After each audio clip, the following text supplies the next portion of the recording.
yours. And Stephen, you played one of your own compositions here. Tell me about that song. I did. That's an instrumental slack key piece. I'm from Hawaii, so I play Hawaiian slack key guitar. It's a 200-year-old tradition we have there. And that was called Redwood Slack Key. And about 10 years ago, I was on the road in Humboldt County. My first time ever up there, experiencing the greenery. I mean, the trees, actually. Trees, I mean. But, you know, driving up to 101 and just really in awe of these amazing trees. You know, some of them are, I got to hike into old groves up past Arcata, and it just blew my mind how the size and just the peace you get when you walk through them. But this song was inspired by zipping up the highway and watching them zip by the windshields. And the gig before that was in the Bay Area, so I've been driving for quite a while. So it's time to pull over, so I just pulled over with my guitar and at Arcata Park and just sat in the redwoods and kind of came up with this. Nice. Yeah, I know that area. It is beautiful to drive through that area. It's just amazing.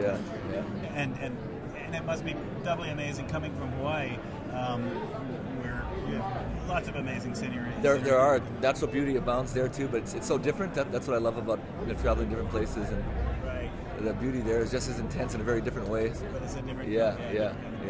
So you're a long-time Lowden player. You started like in the late 90s or something? Late 90s, I discovered them. A friend of mine owned an F-32 model, and that was 96 is when I first picked it up, and I was how old was I? I was pretty young at the time, 20 maybe. But I strummed it in the first chord. I'm like, this doesn't sound like anything else to me.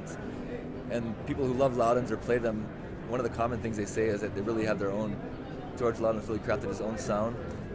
Whereas a lot of really good American boutique guitars are modeled off of a Gibson model or a Martin model, and tweaked in many cool ways.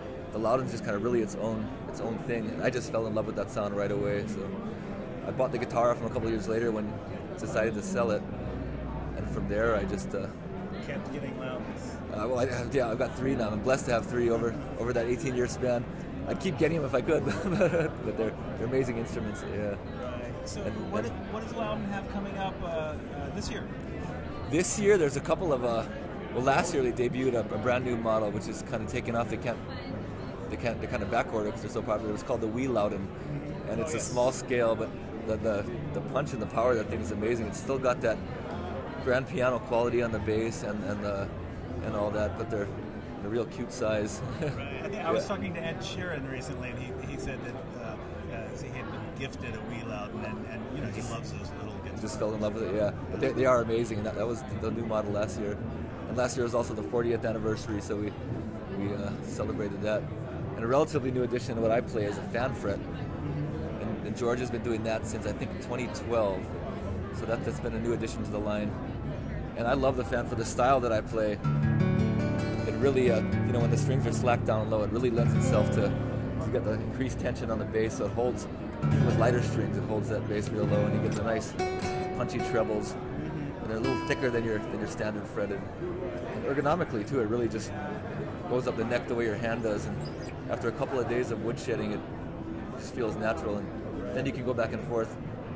A lot of people look at it and go, what's wrong with that guitar? So it's a good slack key guitar. It really is, yeah. Really hear that piano and the bass, and I'm able to use my other one that's non-fan fret. I'll use a 58 in the bottom, and this is a 54, so I'll go down to C quite often. So even with this medium light holds the C really, I can bang on it. It still doesn't flap at all.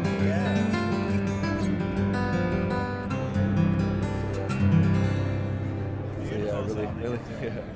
So, Stephen, this is your 4th NAMM, did you say? You've been here? Yes, my 4th NAMM. My first full-time, my 3rd time doing the entire run with Lowden. My first time was in 2011. I was on the road. I couldn't make 2012. But so, yeah, this is my fourth NAMM, yeah. So tell me, what's the most memorable or outrageous experience you've ever had at a NAMM?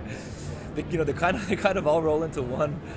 But, really nothing too outrageous, but just what struck me about the Lowden family is we became fast friends. I was kind of, I've been playing for so long but never met them, so I was kind of starstruck to, how people would be with the musician or about George Lowden, because I'd been in love with his guitars and playing him for so many years, and they kind of really inspired the way I play. So when I first met them, at first I was like, well, I'm actually meeting, but they became really quick friends, and within a day or two we were, at dinner and laughing hysterically and uncontrollably, and so it's just wonderful to make lifelong friends with people so quick. You know how when you meet people, sometimes you just connect, and their whole family is just wonderful. That's awesome. And there's, my second time in NAMM, there's another really fun experience. There's a company in Hawaii called Kanilea Ukulele, and I play their guitar lele, GL6, it's a 6-string with a wide spacing, so it's kind of, I call it kind of a cheater oud because it's really for guitar players. Right. All you got to do is transpose the key and you got your everything there. But they throw a conference every year at the end of NAMM for all the friends and employees. Conference, it's in a conference room, but with a sound system and catered food, and we, without getting asked to turn down, we were able to play till about 2 in the morning. So just not only Hawaiian musicians, but all friends that made it now. They're very generous, inviting. So we had jazz musicians from France, all kind of people just intermingling, and so that's a real memorable, wild early Sunday NAMM was tough though because it was a Saturday night party. Oh, wow. So it made for a groggy Sunday NAMM, but it was well worth it. Great. Just get yourself together. Yeah. Thanks so much. Thank you so much. Appreciate it. Thanks for having me. Thank you.